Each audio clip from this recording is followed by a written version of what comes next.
कन्हैया के आने से दिल्ली के 7 सीट चर्चा में आ गया है। सोचो तो मैं ये कहूँगा कि अब आया है ऊंट पहाड़ के नीचे। अरे मनोज जी जीत गए चुनाव, इसलिए जीत गए कि भोजपुरी के बहुत बढ़िया एक्टर रहे हैं और मोदी जी का लहर रहा है। कन्हैया कुमार से लड़ाई नहीं हो रहा है ना। JNU से डॉक्टरेट की उपाधि प्राप्त कन्हैया कुमार से अब हो रही है।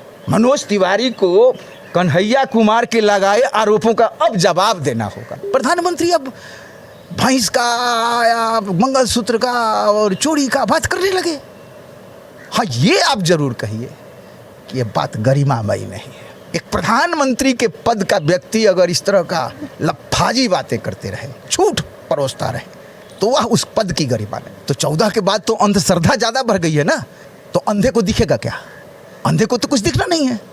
अगर कोई शख्स है, शख्सियत जो खुलेआम आंखों में आंखें डाल करके, जहां डर का माहौल बना हुआ है, अगर कोई बोलने वाला है तो राहुल गांधी के बाद तो कन्हैया कुमार ही है ना। सरकार अगर दोष निकालना चाहे, चाहे भाजपा जो है इसका विरोधी पार्टी, तो अपने मतलब उसके विरोधी नेता के में कुछ निकालना होगा तो क्या निकालेगी? उसके पास कुछ है ही नहीं। कन्हैया को तो ये नहीं ना कह सकता है कि वो गधा है।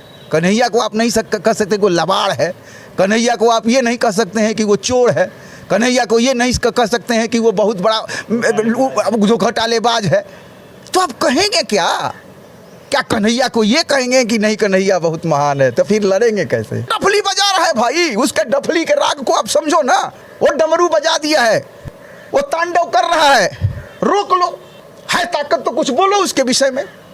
क्या बोलोगे? है ही नहीं कुछ पाए आपके पास। चुनाव जीतना हारना एक अलग बात हो गया, उसमें क्या पता। हम तो कहेंगे कि तिवारी जी 0 पर आउट हो जाएंगे। कन्हैया के सामने तो वो टिक भी नहीं पाएंगे।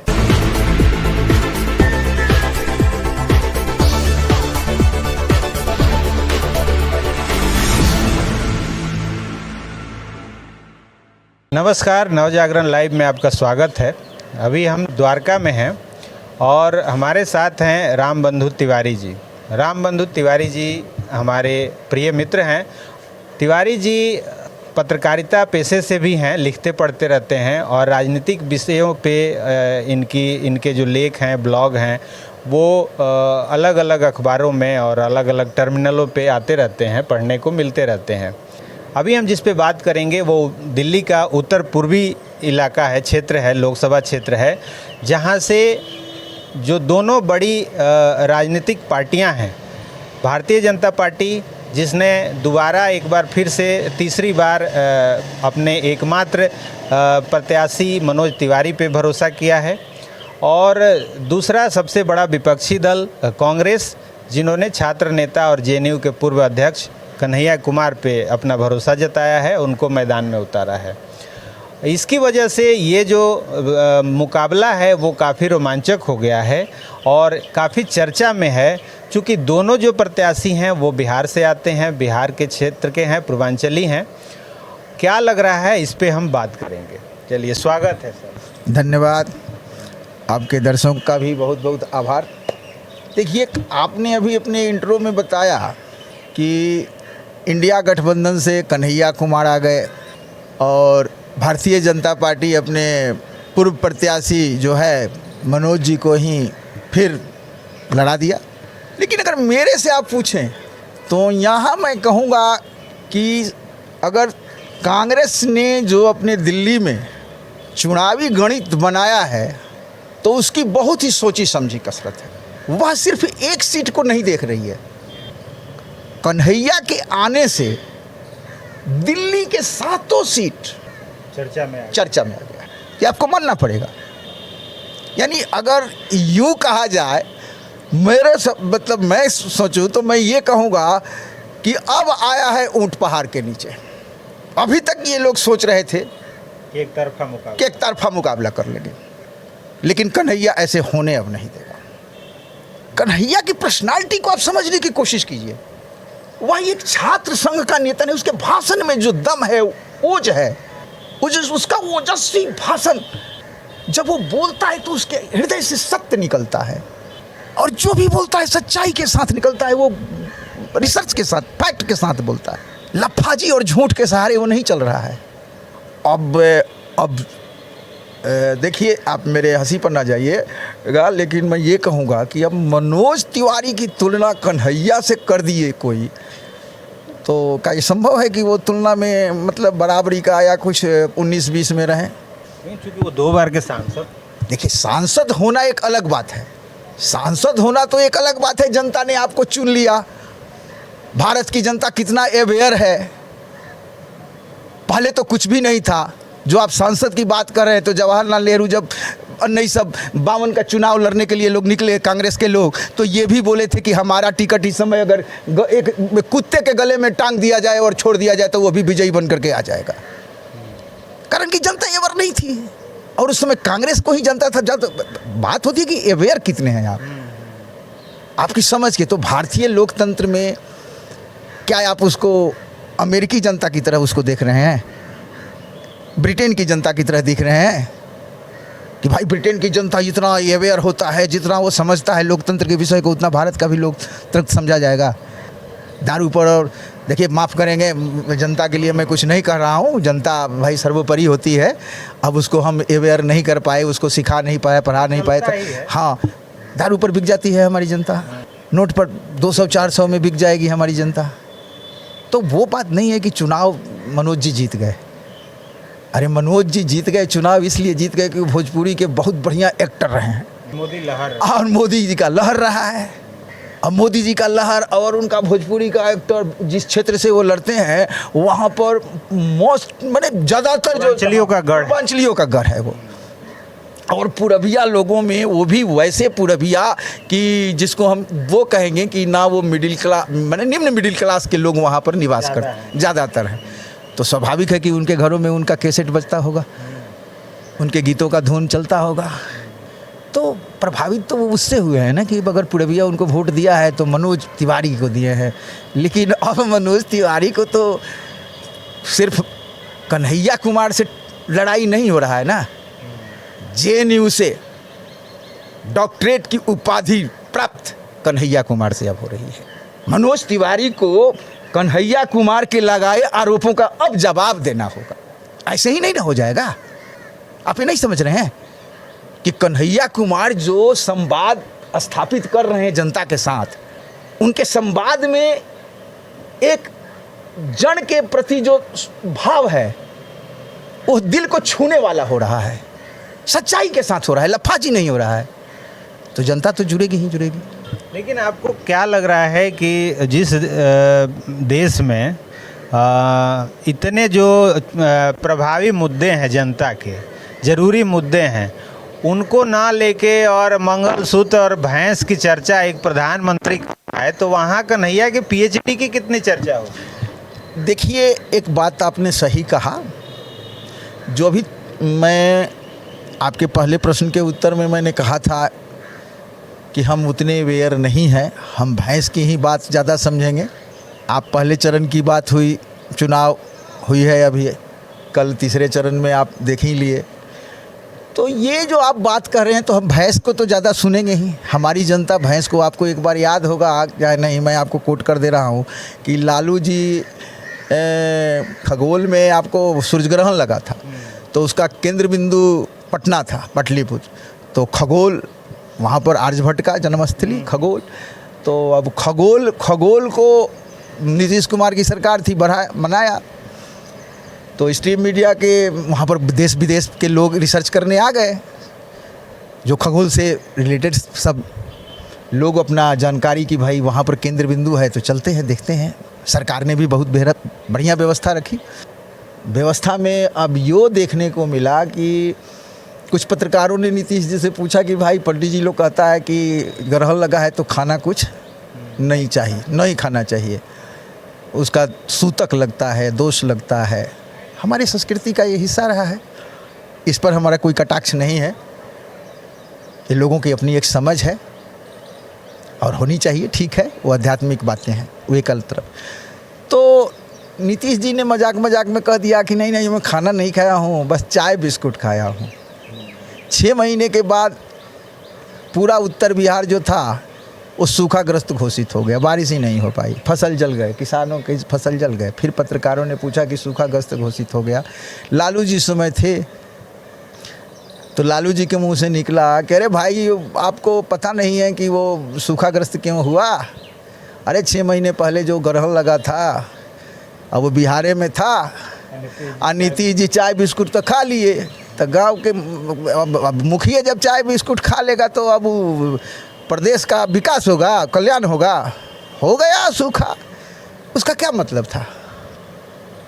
उसका यही मतलब था कि ये उन्होंने ऐसे ही नहीं बोल दिया, वह एक राजनीतिक बयान है। अरे जो लोग मजदूरी कर रहे हैं, कहीं घास गढ़ते हुए महिला भी चर्चा कर लेगी को सुन है ना, लालू जी ऐसे ऐसे कहत रहे हैं, नीतीश कहले रहे हैं चाय बिस्कुट जौना से ही हमनी के बरखा उरखा ना भइला, सब गहूँ वहूँ आ चाहे फसल उसल हमनी के खराब हो गई, सुख साग गनी सन। बताओ खाए के चाहिए? अब चर्चा का विषय बन गया ना, ये राजनीतिक बात। उसी तरह से हाँ, प्रधानमंत्री अब भैंस का या मंगलसूत्र का और चूड़ी का बात करने लगे। हाँ, ये आप जरूर कहिए कि ये बात गरिमामयी नहीं। एक प्रधानमंत्री के पद का व्यक्ति अगर इस तरह का लफाजी बातें करते रहे, झूठ परोसता रहे, तो वह उस पद की गरिमा नहीं है।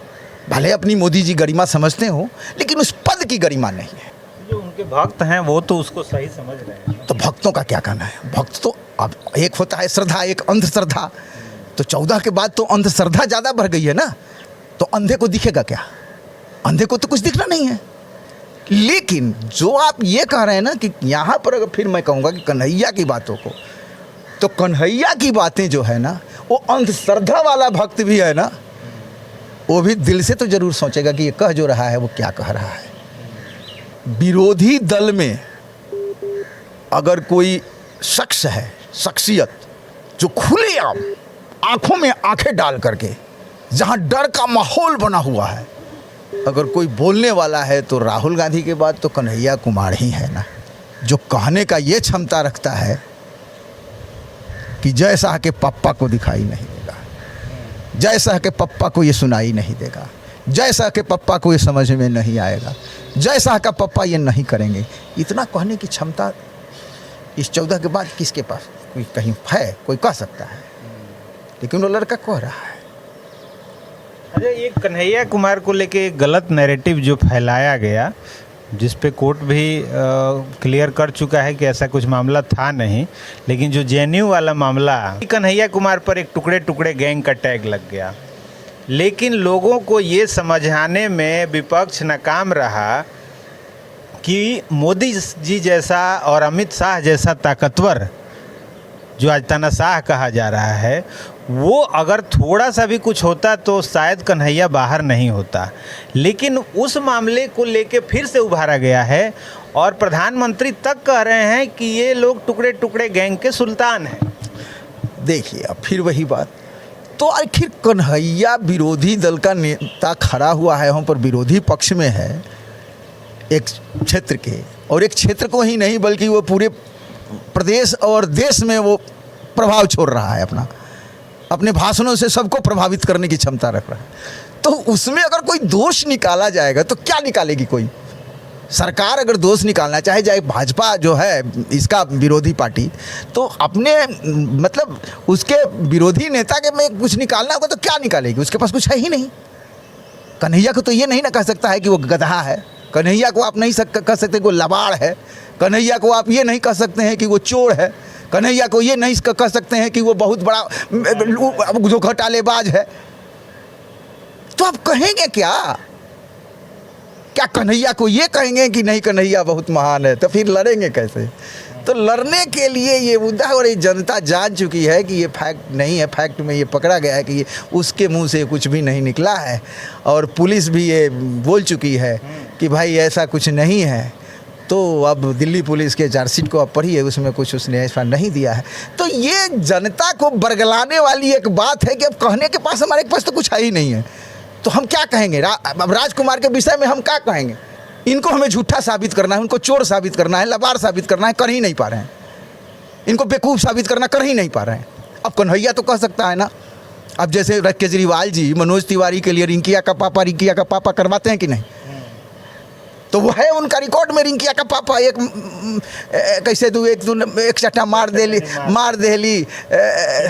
खींच के तमाचा ही हंस देली रिंकिया के पापा। अब वो है रिकॉर्ड में, तभी ना कोई उनको कह रहा है। अब कन्हैया के लिए क्या कहिएगा? कुछ है आपके पास? वो तो ढोल लेकर पीट रहा है, वो तो लेके चल रहा है, वो तो अपने डफली बजा रहा है भाई। उसके डफली के राग को आप समझो ना, वो डमरू बजा दिया है, वो तांडव कर रहा है। रोक लो, है ताकत तो कुछ बोलो उसके विषय में।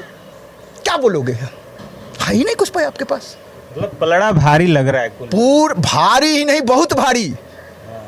चुनाव जीतना हारना एक अलग बात हो गया, वहाँ पर कोई गणित दूसरी बनाई जाए, बहुत सारे फैक्टर्स होते हैं, कुटिलता आती है। देखिए राजनीति में कुटिलता एक टूल्स है।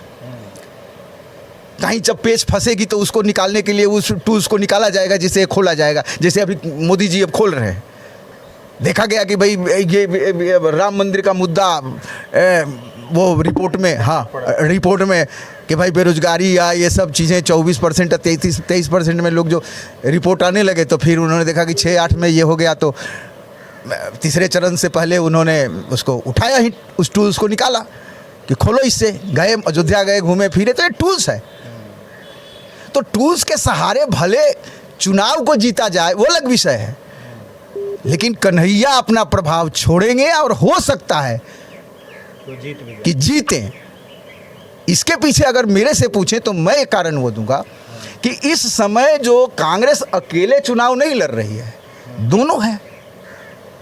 आम आदमी भी है, और आम आदमी का दिल्ली में प्रभाव है, बहुत प्रभाव है भाई। स्लम एरिया के लोगों के पास आप जा कर के किसी और की बातें करिए तो वो नहीं सुनेगा। और निम्न मध्यम वर्गीय लोगों के घरों में जो हर रोज़ महीने 500, 700, 1000 उसके बचत उसके अनुसार हो रहा है, भले वो रेप कह लो या चाहे वो जो भी कह लो, उचित हो अनुचित हो, वो हाँ उचित अनुचित उस पर, जैसे अब राहुल जी बोल रहे हो क्या 1 लाख और खटाखट ये प्रभावित करने वाली सब बातें हो रही है ना। तो मतलब वो एक अलग मुद्दा है, लेकिन आम आदमी का वोट तो जाएगा ना उसको। तो हो सकता है कि जिस क्षेत्र से वो खड़ा है वहाँ पर इस तरह की पॉपुलेशन ज़्यादा है। अब हार जीत की आप बात अगर कर रहे हैं तो एक और बात मैं बोल रहा हूँ, माने गणितीय तकनीकी बात में। अब हम टेक्निकल बात कर रहे हैं कि वहाँ पर 21% से ऊपर की लगभग मुसलमान की भी आबादी है, तो उस वोट को तो भी भाजपा तो नहीं निकाल पाएगी ना, नहीं पाल पाएगा ना। 1-8% निकल गया वो अलग विषय है, वो दूसरी बातें हैं। जो प्रौर लोग होंगे, जो विचारों से जुड़े हुए लोग होंगे, वो भले दें, वो अलग बात है। मगर अगर आम मुसलमान वोट, वो तो सब जाएगा ना। तो ये कहना कि चुनाव 7 सीट पर टक्कर कन्हैया के आने से हो गया, इसके पीछे एक और भी आपको चीज़ बता रहा हूँ। आज सब गोदी मीडिया कहा जा रहा है, शायद ये रवीश कुमार जी का कहा हुआ शब्द है, संबोधन उन्हीं का है, गोदी मीडिया वाला रवीश कुमार जी। अब सबको ही गोदी मीडिया कहता है, का तो स्ट्रीम मीडिया बिकी पड़ी है, अखबारों को भी लिखने पढ़ने में हम लोग भी पढ़ते हैं, देखते हैं, तो हाँ समझते हैं कि हाँ कुछ तो चीज़ें, कुछ विषय जो है वो थोड़ा सा तटस्थता के साथ नहीं लिखी जा रही है, उस बात में अलग बात है।